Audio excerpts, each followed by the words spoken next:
మన ప్రభువును రక్షకుడైన యేసుక్రీస్తు నామాన్ని బట్టి మీకు అందరికీ వందనాలు చెల్లిస్తున్నాను.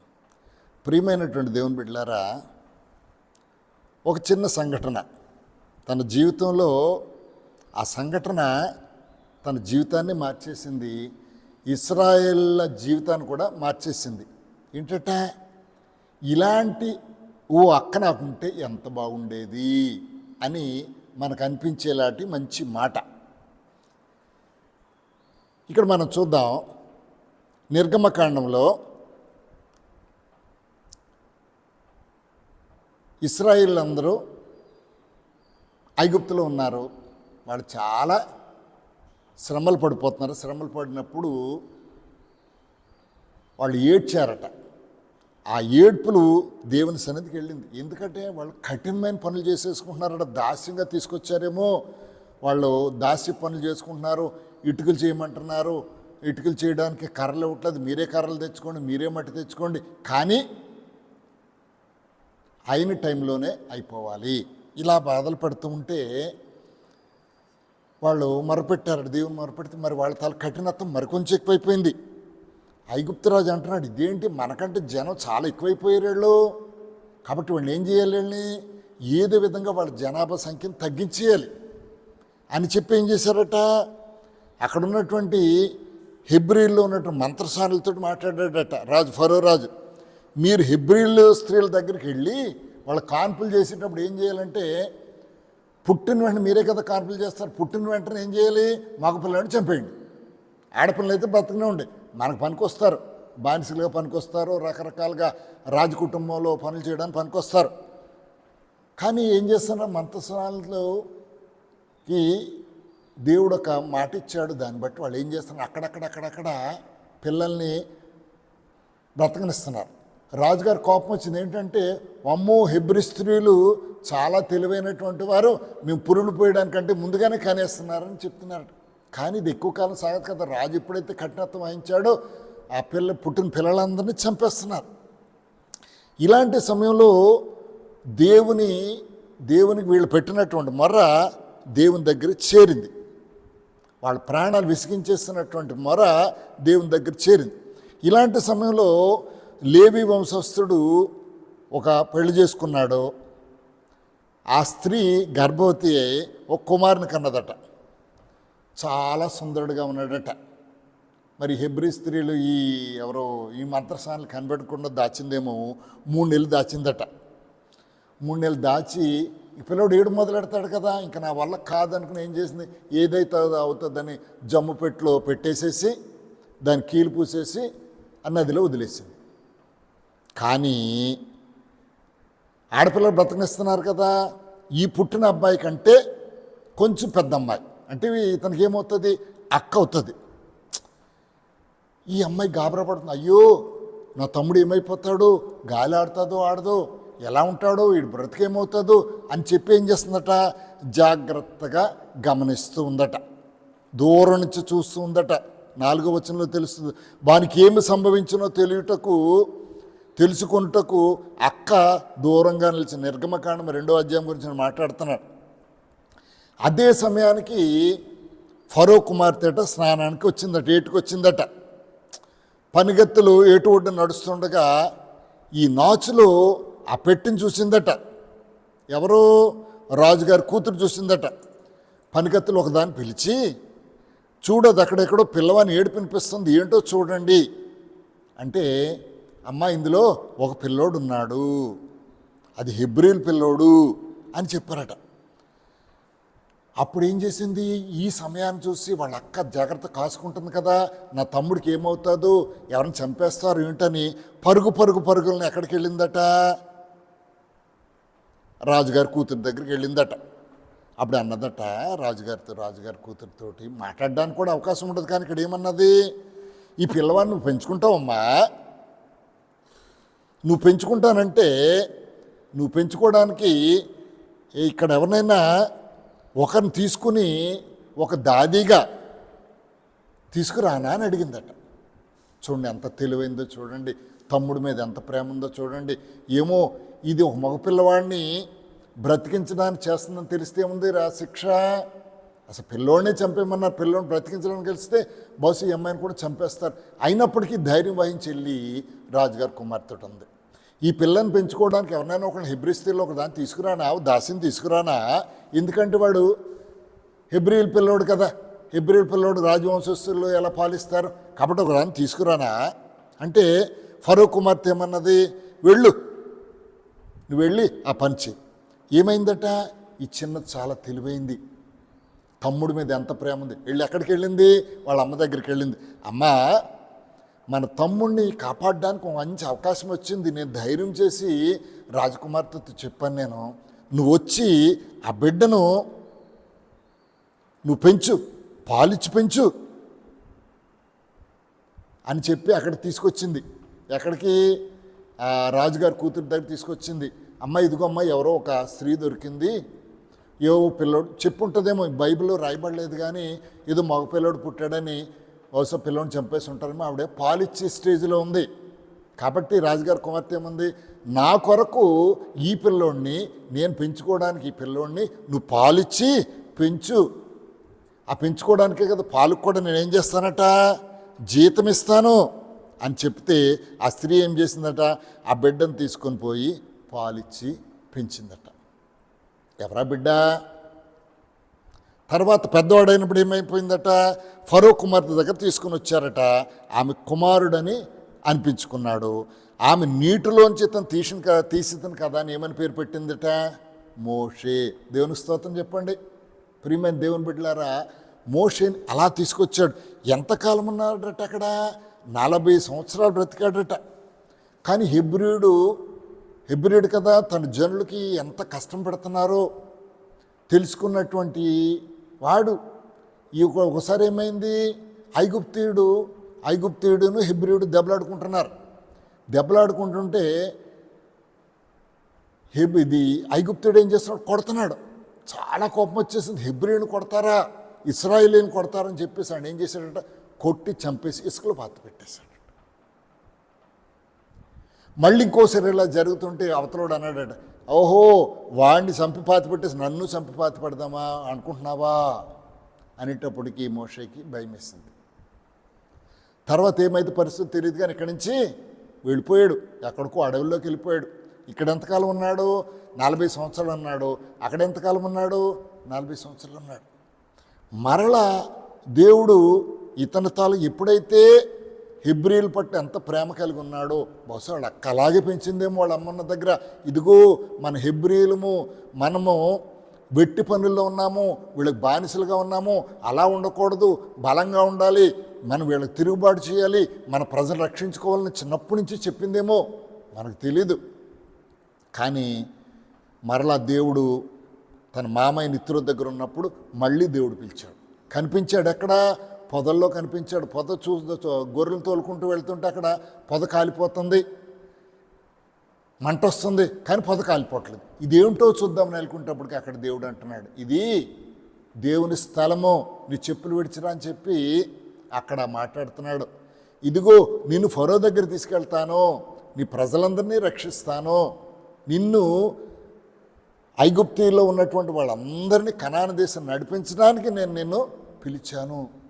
అయ్యో ప్రభువా, నాకు 80 సంవత్సరాలు వచ్చేసినాయి, నేను ముసలివాడిని, నిదిగో చూసా నా నాలుగు కూడా మందంగా ఉంది, అయినా సరే నేను నిన్ను నడిపిస్తాను, దేవునికి అసాధ్యమైనది ఏది లేదు కదా అని చెప్పి తీసుకుని వచ్చాడు.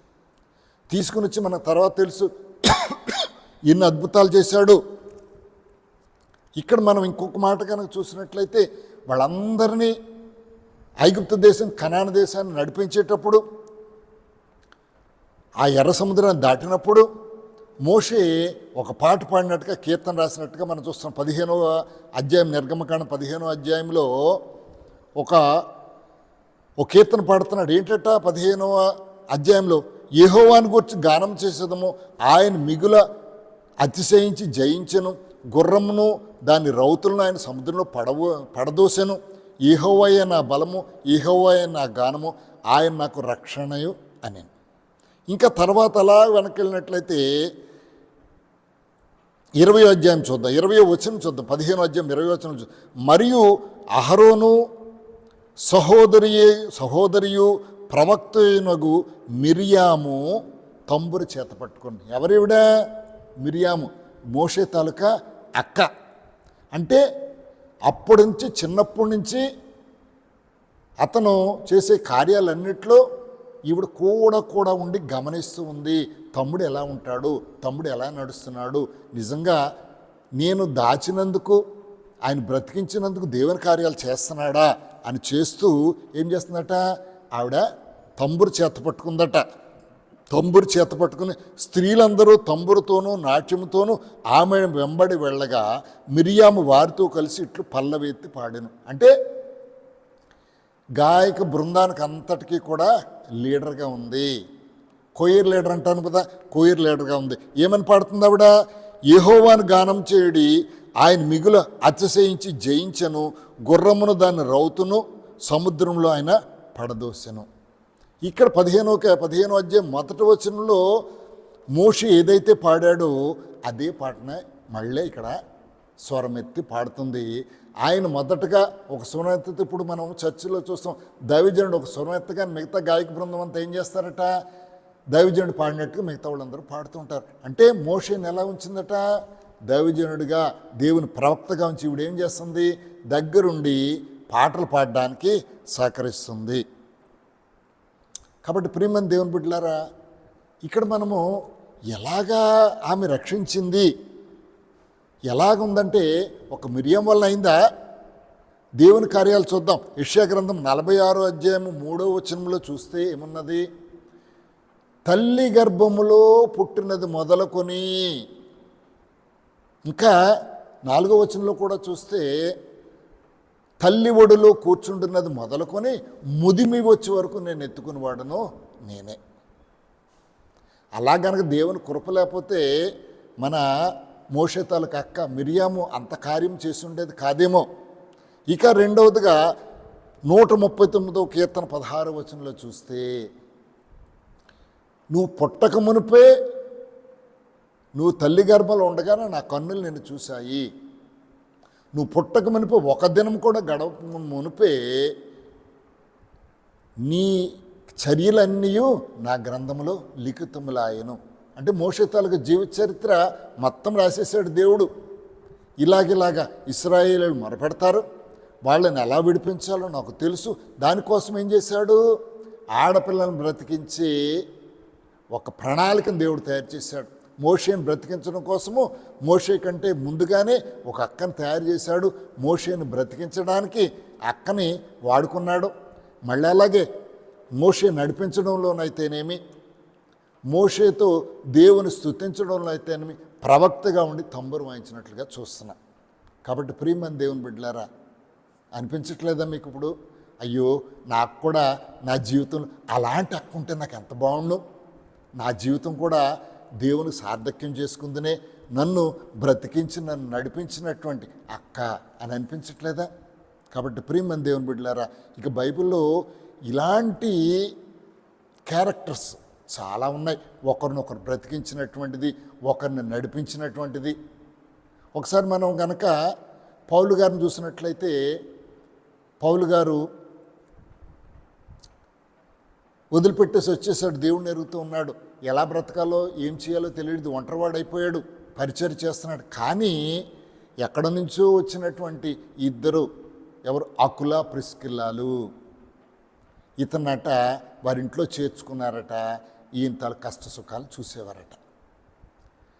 ఇక ఏం పని చేయాలో తెలియదంటే ఈయన మోషే, ఈయనకేమొచ్చాట, డేరాలు కుట్టడం వచ్చాడు పౌలు గారికి.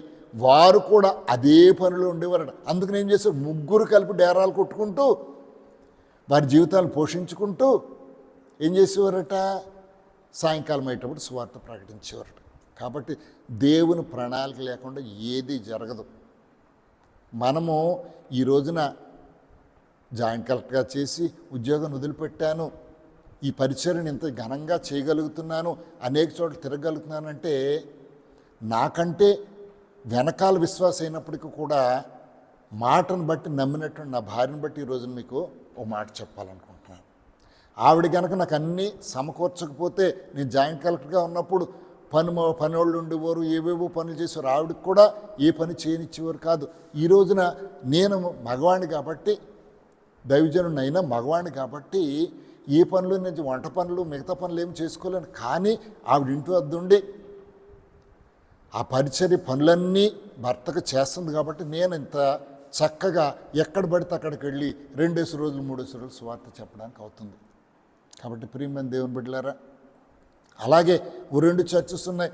ఒక రోజు వెళ్ళిపోతాను, ఆ మక్కపడ్డ చర్చి దగ్గరికి వెళ్ళిపోతాను, ముందు రోజు వెళ్ళిపోతాను, అక్కడ పరిచర్య రాత్రి పరిచర్య చూసుకుంటాను, ఉదయం పరిచర్య చూసుకుంటాను. మళ్ళీ ఇక్కడికి వచ్చేటప్పుడు ఉదయాన్నే లేచి అన్ని పనులు చూసుకుని మరి మందిరాన్ని సరిగా తయారు చేసి మందిరంలో వచ్చినటువంటి బిడ్డలందరినీ పలకరించు, పాటలు పాడుతూ నేను వచ్చేటప్పుడు సిద్ధపరుస్తుంది.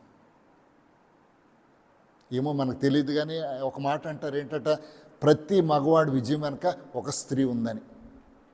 అక్కడ మోషే జీవితంలో మనకు అక్కడ అక్క కనబడుతుంది, ఇప్పుడు నా పరిచర్య జీవితంలో నా భార్య కనబడుతుంది. ఇవన్నీ దేవుని ప్రణాళిక చొప్పున నడుస్తాయి. దీన్ని ఏకీభించినట్లయితే ప్రియమైన దేవుని బిడ్డలారా, మన జీవితంలో ఎవరున్నారో ఒకసారి తెలుసుకోండి. వాళ్ళకి మనం కృతజ్ఞతగా మనము మన జీవితాలను కూడా, వాళ్ళ బాగోగులు కూడా, వాళ్ళ క్షేమాలు కూడా మనం చూసేటట్లుగా ఉండాలి. ఈ మాటలను దేవుడు దీవించునుగాక. ఆమేన్. ఒక చిన్న ప్రార్థన చేసుకుందాం.